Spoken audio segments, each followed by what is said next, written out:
भारत के अरबपतियों को आज के समय में भला कौन नहीं जानता है, लेकिन अगर हम इतिहास का रुख करें तो हमारे उत्तराखंड में एक परिवार ऐसा भी रहा जो आज के समय में लगभग मुकेश अंबानी के जितने अमीर थे।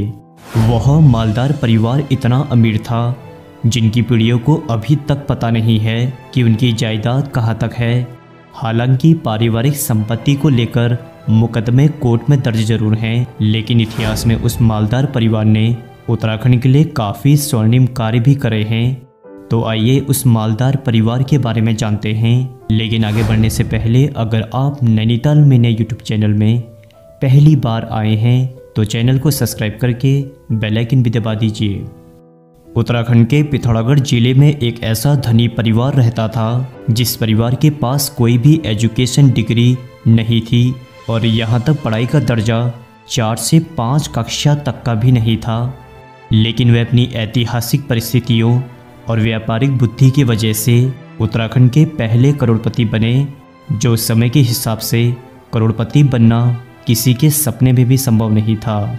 आज हम इसी मालदार परिवार के वे 3 लोगों की संक्षेप में बात करेंगे जो उत्तराखंड के 1930 से 1940 के दशक के पहले करोड़पति परिवार बने, जो एक ही परिवार के सदस्य थे। सबसे पहले हम राय सिंह बिष्ट के बारे में बात करते हैं, जिन्होंने अमीर बनने की सबसे पहले नींव रखी। उस समय प्रथम विश्व युद्ध चल रहा था जिसमें भारतीय सेना को घी की जरूरत पड़ रही थी। तब नेपाल में घी काफ़ी हुआ करता था।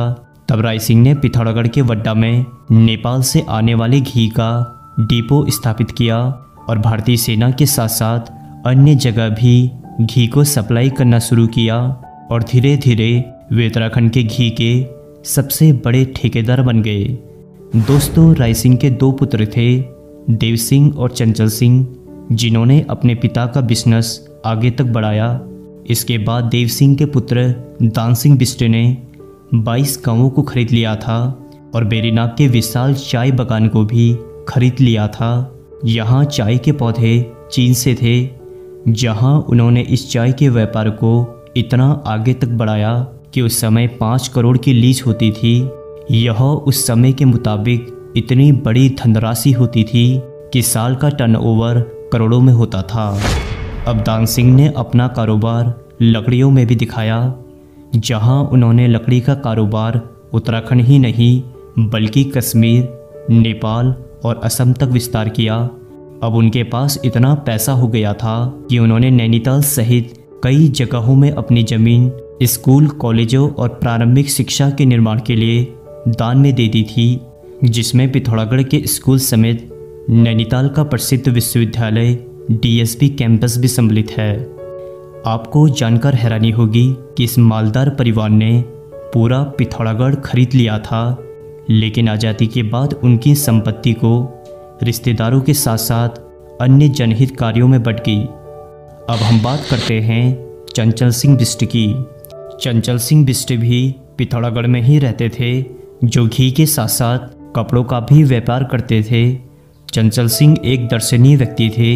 इन्होंने भी अथाह संपत्ति जोड़ी थी। इनको हिंदी बोलनी नहीं आती थी क्योंकि ये पहाड़ी भाषा ही ज़्यादा बोलते थे, और जब ये बाहर जाते थे तो लोग इनको ठगते थे। लेकिन चंचल सिंह जानते थे कि ये लोग मुझे ठग रहे हैं, लेकिन धन दौलत अथाह होने के कारण ये अपने आप को ठगने देते थे, सिर्फ ये सोचकर कि इनका ठगे वाले पैसों से कुछ भला हो जाए। ये जहाँ भी जाते थे वहाँ मकान बनाते थे, लोगों को आर्थिक मदद करते थे, और किसी दुकान का सामान नहीं बिका तो उसकी चीज़ों को खरीदकर ज़रूरतमंदों को चीज़ें फ्री में दे दिया करते थे। इसी मालदार फैमिली की वजह से कुछ समय बाद एक हिंदी फिल्म 1951 में निकाली गई, जिसमें यह दिखाया गया कि पहाड़ में रहने वाला व्यक्ति कैसे मालदार बन जाता है और फिर मालदार बनने के बाद वह व्यक्ति जनहित में कार्य करता है। यह मूवी हिट भी काफ़ी हुई, जिसे लोगों ने दान सिंह बिष्ट की ज़िंदगी से जोड़ा।